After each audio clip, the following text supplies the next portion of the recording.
Hello दोस्तों, welcome है आप सभी का गोल्डन फ्यूचर 078 में। आज की हमारी टॉपिक है इंग्लिश स्पीकिंग। इंग्लिश स्पीकिंग का आपका 12th डे होगा आज। तो दोस्तों, अभी तक जो कुछ भी आपने सीखा होगा वो आपके लिए काफ़ी हेल्पफुल रही होगी, और आज की वीडियो भी उससे ज़्यादा ही इम्पॉर्टेंट और ख़ास होने वाली है।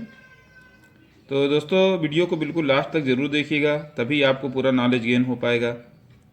तो आज की टॉपिक जो मैंने सेलेक्ट की है वो मतलब रोज़ से हिसाब से और ज़्यादा बेटर है।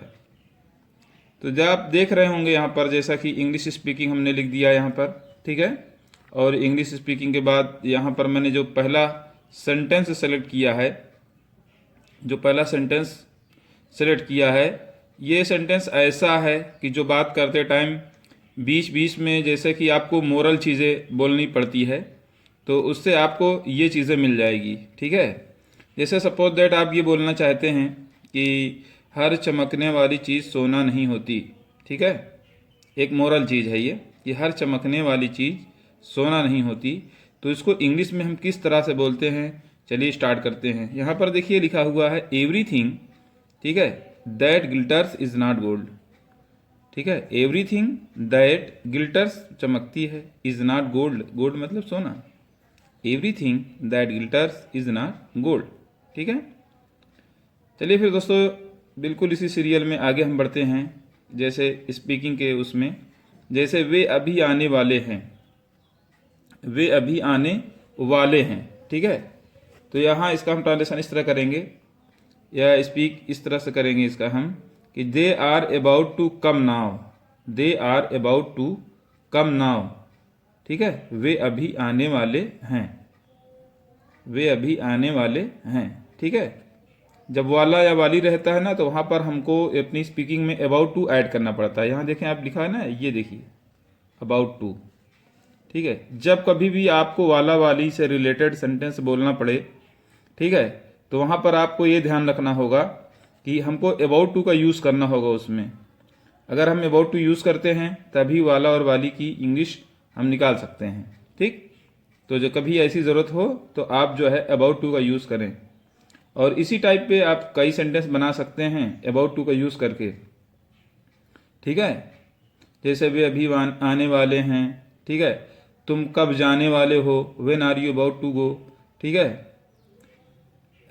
मैं स्कूल जाने वाला हूँ, I am about to go to school, ठीक है। इस तरह से सेंटेंस आप बना सकते हैं।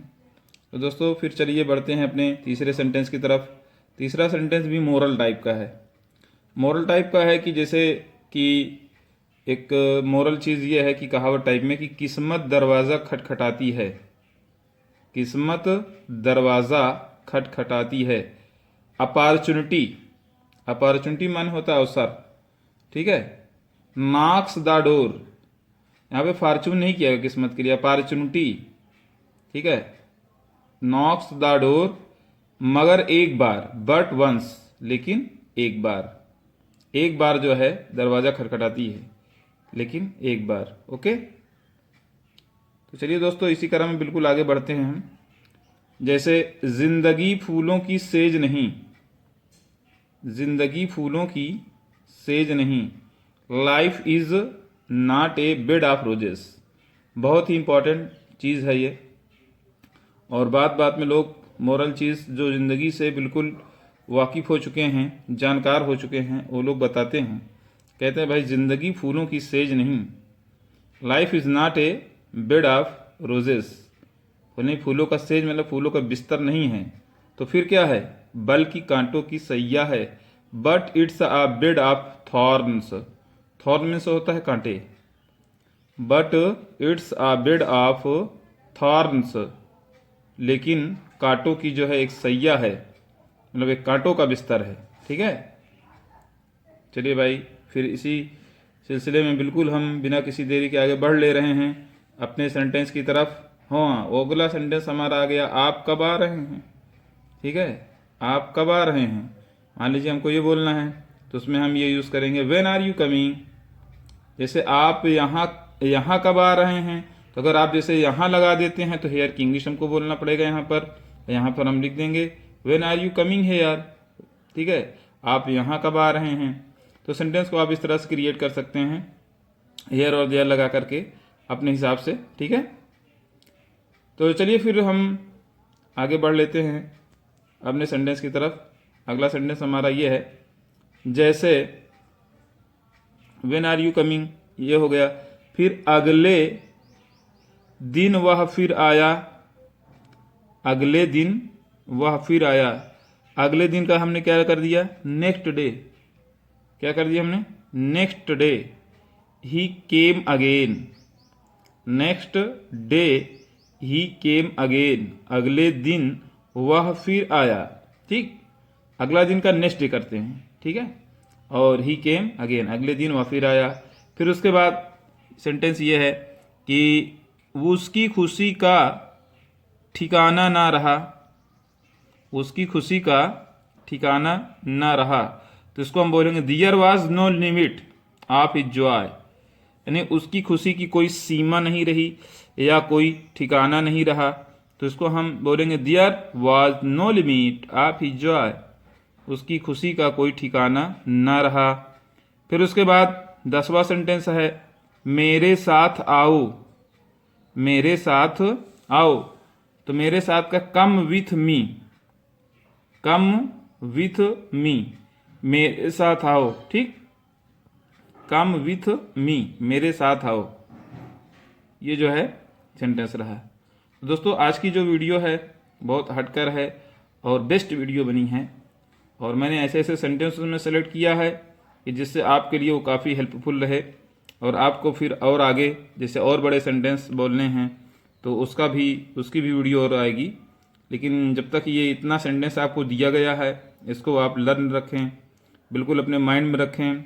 और सबसे बड़ी चीज़ तो ये है कि इसको जो है आप पर डे जो है प्रैक्टिस इसकी करें। जैसे सपोज दैट आपको मैं जितनी वीडियोस देता हूँ तो आप इसको कम से कम हफ्ते में वीकली जो है आप एक तरीके का जो है एक वीकली एक प्रकार का टेस्ट जैसे नहीं होता है, उस तरीके से आप अपने हिसाब से सेंटेंस को आप चाहे लिख लें एक साइड में, लिखने के बाद और आपको उसकी इंग्लिश बना बना के लिखना है, और बना के लिखिए और उसी को फिर प्रैक्टिस करिए।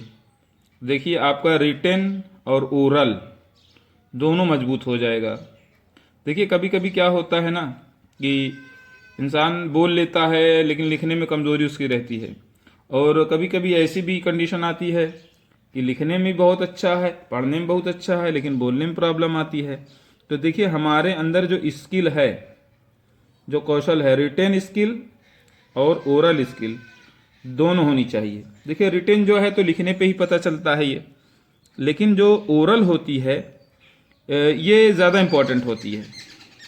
ज़्यादा इम्पॉर्टेंट इसलिए होती है कि जैसे हम कहीं गए हैं या फिर कहीं खड़े हैं तो उसको हमको बोलना है, तो हम इंग्लिश बोलकर अपनी इमेज जो है बना सकते हैं, इंग्लिश बोलकर अपनी इमेज बना सकते हैं, और लोगों को ये पता चलता है कि हाँ इनको इंग्लिश आती है। और जिसको आएगी वही बोलेगा, जिसको नहीं आएगी तो संकोच में करेगा, वो थोड़ा कम यूज़ करेगा कि कहीं ऐसा ना हो कोई गलती हो जाए, ठीक है। तो ऐसा कुछ भी नहीं है, क्योंकि जब आप किसी काम की शुरुआत करते हैं तो स्टार्टिंग में हर किसी से गलती होती है।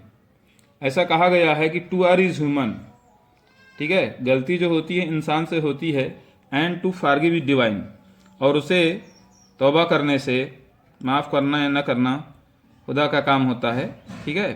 तो गलती इंसान से होती है, ऐसा कुछ भी नहीं है। अगर आप ऐसा सोचते रहेंगे तो फिर आप कभी बोल नहीं पाएंगे। स्टार्ट कर दें और गलतियों को जो है सुधार कर आप एक अच्छे स्पीकर बन के निकलेंगे, और फिर जब आप बोलने लगेंगे, जहाँ एक बार स्पीड बन गई ना तो फिर बार बार प्रॉब्लम नहीं आनी है। फिर सिर्फ एक बार आपको उस जो फियर है आपका, उसे आपको मन से निकालना होगा। जिस दिन आपने उसको, उस डर को, भय को अपने आप से निकाल दिया, समझ जाइए कि आप उस दिन अपने इंग्लिश स्पीकिंग तरफ जो है अग्रसर हो रहे हैं, उस तरफ प्रोसीड कर रहे हैं, प्रोग्रेस कर रहे हैं, ठीक है दोस्तों। तो आज की वीडियो हमारी यहीं तक है। 10 सेंटेंस जैसा कि आपको पता है दिया जाता है। आज हमारा जो है इसका 12th डे है, ठीक है। मैंने डे रख दिया है, कौन से दिन, मतलब कौन से दिन, कौन से डे को क्या चीज़ आप पढ़ रहे हैं, ठीक है। तो डे के हिसाब से आपको पता चलेगा कि भाई इतना दिन हुआ हमको सीखते हुए, और इतना दिन में अगर 10 सब्जेक्ट ले लीजिए, 10 सेंटेंस तो बहुत होता है, 300 सेंटेंस एक महीने का होता है। ठीक है, अगर आप 300 सेंटेंस हम कहते हैं 2 या 3 महीने आप सीख जाते हैं तो आपके पास 900 ना लगभग, और 3.5-4 महीना में कम से कम आपके पास जो है 1000 सेंटेंस का जो है कलेक्शन हो जाएगा। जिसके पास 1000 सेंटेंस कलेक्शन होगा वो आराम से अंग्रेजी बोल लेगा। ठीक है दोस्तों, आज की वीडियो यहीं तक, तब तक के लिए वीडियो आप देखते रहें। Thank you very much.